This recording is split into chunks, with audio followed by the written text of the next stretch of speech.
जंगल में कड़ाके की ठंड पड़ रही थी। रानू चिड़िया के घर में अनाज का आखिरी दाना भी खत्म हो चुका था। हाय, अब मैं क्या करूं? डिब्बा खाली है, बाहर बर्फ गिर रही है और कुक्कू गुड़िया को बहुत भूख लगी है। अगर मैंने कल कुछ काम नहीं ढूंढा तो हम भूखे ही रह जाएंगे। मम्मा, क्या आज फिर हम सिर्फ गर्म पानी पीकर सोएंगे? पेट में चूहे दौड़ रहे हैं। नहीं मेरी बच्ची, माँ अभी जिंदा है, तू बस सो जा। कल मैं तेरे लिए ढेर सारा दाना लाऊंगी। रात की ठंड इतनी तेज थी कि रानू की पतली चादर बच्चों को बचा नहीं पा रही थी।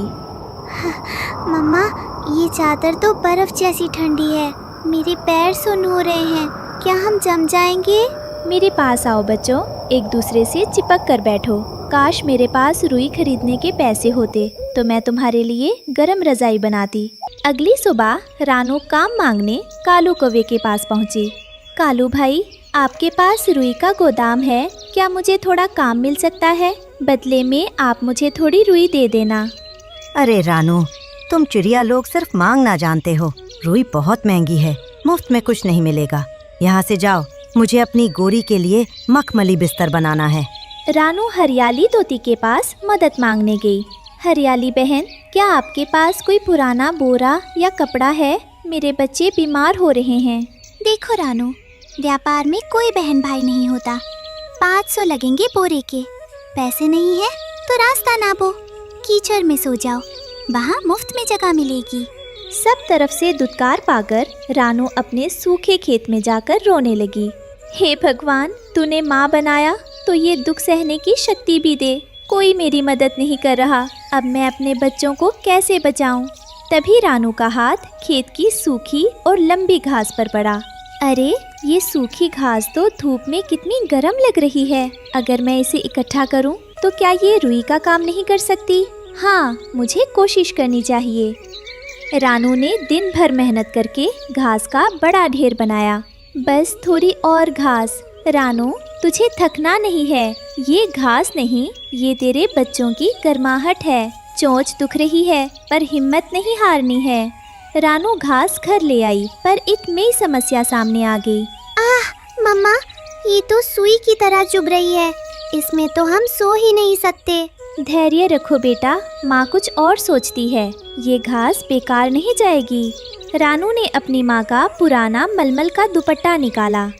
अगर मैं इस घास को चोंच से बारीक कुतर दूं और इस कपड़े के अंदर भर दूं तो ये चुभेगी नहीं। हाँ, यही रास्ता है। रानू पूरी रात जाकर घास को बारीक काटती रही और कपड़े में भरती रही।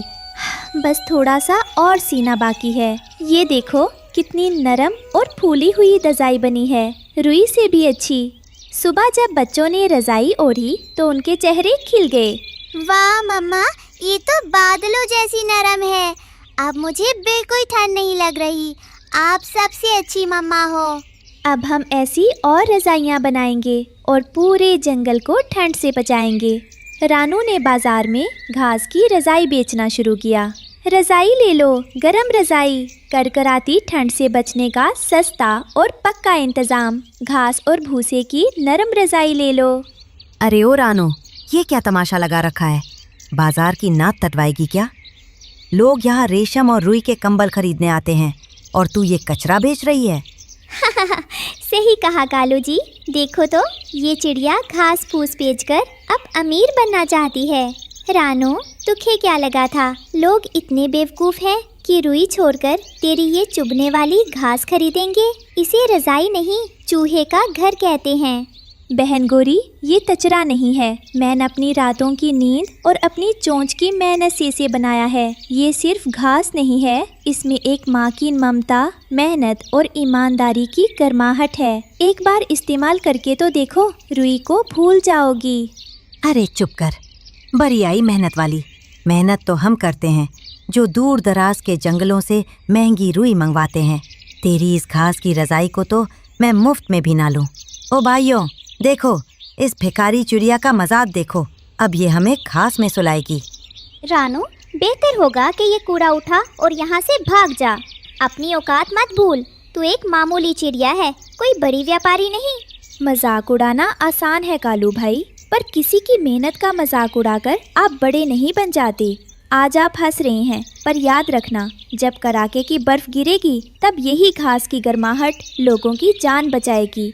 मुझे अपनी मेहनत पर भरोसा है। सूरज ढल रहा था।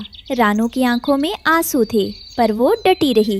तभी एक बूढ़ा कबूतर जो ठंड से बुरी तरह कांप रहा था, रानू के ठेले के पास आकर रुक गया। बेटी, क्या ये रज़ाइयाँ सच में गर्म हैं? मेरे पास इतने पैसे नहीं हैं कि मैं कालू की दुकान से रुई का कंबल खरीद सकूं। मेरी पत्नी घर पर बीमार है और इस बर्फीली हवा ने हमारा जीना मुश्किल कर दिया है।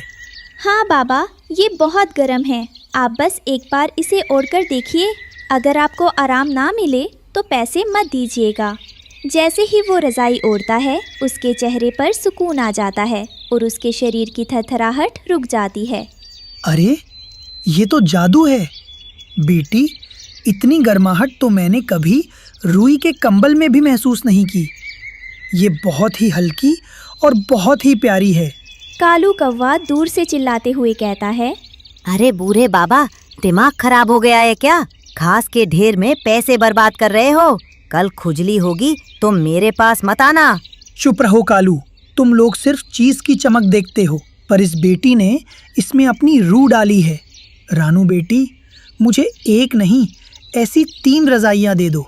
एक मेरे लिए, एक मेरी बीमार पत्नी के लिए और एक मेरे पड़ोसी के लिए जो खुले आसमान के नीचे सोता है। ये लीजिए बाबा, ये आपके लिए मेरा उपहार है। नहीं बेटी, ये तुम्हारी मेहनत की कमाई है। लोग आज तुम पर हंस रहे हैं, पर कल यही लोग तुम्हारी दुकान पर लाइन लगाएंगे। तुम्हारी ये घास की रज़ाई गरीबों का सहारा बनेगी। बूढ़े कबूतर की बातें सुनकर रानू को समझ आ गया था कि उसकी जीत की शुरुआत हो चुकी है। जल्द ही रानू की रज़ाइयाँ पूरे जंगल में मशहूर हो गईं। कालू और गोरी रानू के पास आए। रानू बहन, हमें माफ़ कर दो। हमने तुम्हारा मजाक उड़ाया, पर आज तुम्हारी इसी घास की रज़ाई की वजह से करीब पक्षी बच रहे हैं। क्या हम भी तुम्हारे साथ काम कर सकते हैं? ज़रूर तालू भाई, मेहनत करने वालों के लिए मेरे यहाँ हमेशा जगह है। रानू अब एक बड़ी रज़ाई फैक्ट्री की मालकिन बन गई थी। उसका घर अब पक्का और खुशहाल था। अरे बिटिया की कसम, नेकी ही असली मरहम। याद रखना बच्चों, जब इरादे नेक हो और मेहनत सच्ची हो तो सूखी घास भी मखमल बन जाती है। रानू की मेहनत ने पूरे जंगल को खुशहाल बना दिया था। हर घोंसले में घास की रज़ाई थी, पर एक दिन अचानक आसमान काला हो गया और ऐसी बर्फ गिरने लगी जो कभी नहीं पिघलती थी। रानू बहन, अनर्थ हो गया। उत्तर की पहाड़ियों से बर्फीला राक्षस जाग गया है। उसकी सांसें जहाँ पड़ती हैं, सब कुछ पत्थर की बर्फ बन जाता है। घबराओ मत तालू भाई, अगर हमारी इरादे नेक हैं तो कोई भी राक्षस हमारा रास्ता नहीं रोक सकता। ठंड इतनी तेज थी कि रानू की साधारण घास की रज़ाइयाँ भी ठंडी पड़ने लगीं। जंगल के पक्षी कांपने लगे। मम्मा, रजाई के अंदर भी बहुत ठंड लग रही है। क्या हम कभी इस ठंड से बच पाएंगे? बेटी, इस बार हमें सिर्फ घास नहीं, कुछ जादू ही चाहिए होगा। रानू मदद के लिए पुराने बरगद के पेड़ पर रहने वाले बूढ़े उल्लू के पास पहुंची। रानू, इस कड़ाके की ठंड को सिर्फ सूरज की किरणों वाली घास ही हरा सकती है, जो तपते हुए ज्वालामुखी के पास उगती है। पर वहाँ जाना बहुत खतरनाक है। मेरे बच्चों और जंगल के लिए मैं अपनी जान भी दांव पर लगा सकती हूँ। रानू, कालू और गोरी आग उगलने वाले पहाड़ की ओर उड़ चले। वहाँ बहुत गर्मी थी। हाय, मेरे पंख चल रहे हैं। रानू, यहाँ तो बहुत आग है। यहाँ घास कैसे मिलेगी? देखो, वो रही वो लाल रंग की घास। वो आग में भी नहीं जलती। रानू ने वो लाल घास अपनी चोंच से काटी। उस घास को छूते ही रानू के शरीर में एक नई ऊर्जा आ गई। जल्दी चलो दोस्तों, हमें नई अग्नि रज़ाई बनानी होगी। वापस लौटकर रानू ने लाल घास को पुरानी घास के साथ मिलाकर नई रज़ाइयाँ सिलनी शुरू की। इस बार मैं इसमें अपनी ममता के साथ साथ सूरज की गर्मी भी भर दूंगी। अचानक एक विशाल बर्फीला राक्षस जंगल में आ पहुंचा। उसने अपनी ठंडी फूंक मारी, जिससे पेड़ जमने लगे। आज ये पूरा जंगल मेरा फ्रीजर बन जाएगा। किसी की गर्मी मेरा सामना नहीं कर सकती। रानू ने हिम्मत की और अपनी नई अग्नि रजाई लेकर राक्षस के सामने उड़ गई। ये रजाई ओढ़कर देखो राक्षस, इसमें नफरत की बर्फ पिघलाने वाली प्यार की गर्मी है। रानू राक्षस के ऊपर बड़ी सी जादुई रजाई डाल देती है। जैसे ही रजाई ने राक्षस को छुआ, उसकी बर्फ पिघलने लगी। वो चिल्लाने लगा और देखते ही देखते पानी बन गया। नहीं, ये कैसी गर्मी है? ये रुई नहीं, ये तो ममता की आग है। राक्षस गायब हो जाता है और उस जगह एक मीठे पानी की नदी बहने लगती है। राक्षस के जाते ही सूरज निकल आया। रानू ने साबित कर दिया कि नेकी की गर्मी दुनिया की सबसे बड़ी ठंड को भी हरा सकती है। अरे बिटिया की कसम, नेकी ही असली मरहम। याद रखना बच्चों, बुराई चाहे कितनी भी बड़ी क्यों ना हो, साहस और सही सोच के आगे वो हमेशा पिघल जाती है। ठंड बीत चुकी थी, पर अब जंगल में आग उगलती गर्मी का मौसम आ गया था। सूरज की तपिश से नदियाँ और तालाब सूख रहे थे और पक्षी पानी की एक एक बूंद के लिए तरस रहे थे। हाय, इतनी गर्मी! कुकू और गुड़िया का गला सूख रहा है। कालू भाई के पास मटके में पानी है, पर वो किसी को छूने भी नहीं देते। मम्मा, प्यास के मारे मेरा सिर चकरा रहा है। क्या हमें कहीं पानी नहीं मिलेगा? कालू के पास मिट्टी के कुछ मटके रखे थे जिनमें थोड़ा पानी बचा है। वो पहरा दे रहा था। कालू भाई, मेरी गुड़िया बेहोश हो रही है, बस 2 घूंट पानी दे दो। मैं कल तुम्हारे लिए दूर पहाड़ से ठंडा पानी ला दूंगी। अरे रानू, पानी अब सोने से भी महंगा है। मुफ्त में प्यास बुझाना छोड़ दो। जाओ, कहीं और जाकर गड्ढा खोदो। पक्षी प्यास से तड़प रहे थे। रानू नदी के सूखे किनारे पर बैठी मिट्टी खोदने लगी। शायद कहीं से गीली मिट्टी मिल जाए। हे भगवान, तूने सबको प्यासा क्यों रखा है? क्या इस जंगल में अब कोई नहीं बचेगा? रानू की चोंच अचानक एक चमकती हुई नीली मिट्टी से टकराती है। वो मिट्टी आम मिट्टी नहीं थी, वो ठंडी और रेशम जैसी मुलायम थी। रानू के दिमाग में एक आइडिया आया। अगर मैं इस मिट्टी से छोटे छोटे प्याले बनाऊं और उनमें ओस की बूंदें जमा करूं, तो शायद बच्चों की प्यास बुझ जाए। रानू रात भर जाकर अपनी चोंच और पैरों से उस नीली मिट्टी को आकार देती है।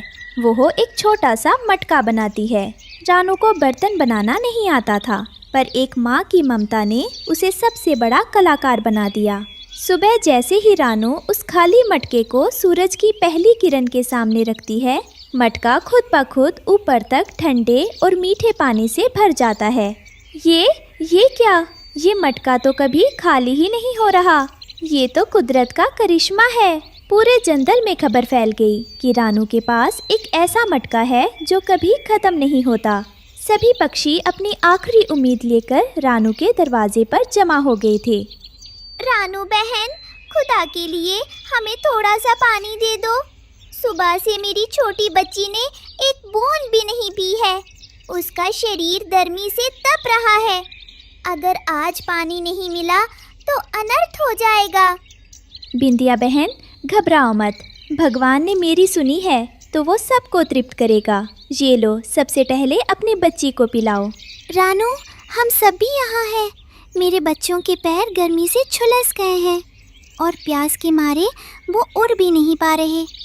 क्या सच में ये मटका कभी खत्म नहीं होता? हमें डर है कि हमारी पहुंच में तक पानी खत्म ना हो जाए। मम्मा, क्या मुझे सच में ठंडा पानी मिलेगा? मेरा गला बहुत सूख रहा है। हरियाली बहन, डरो मत। ये मटका मेरी मेहनत और मालिक की कृपा का फल है। इसमें प्यार भरा है और प्यार कभी कम नहीं होता। आइए भाइयों, कतार में आइए। ये पानी सबका है। आज जंगल का कोई भी परिंदा प्यासा नहीं रहेगा। रानू मटके से पानी निकालती है। मटका खाली होते ही पलक झपकते फिर से ऊपर तक भर जाता। पक्षी पानी पीकर चहचहाने लगते हैं। रानू बहन, तुम तो हमारे लिए फरिश्ता बनकर आई हो। धन्य है तुम्हारी ममता। रानू की छोटी सी झोपड़ी आज पूरे जंगल के लिए प्यास बुझाने का मंदिर बन गई थी।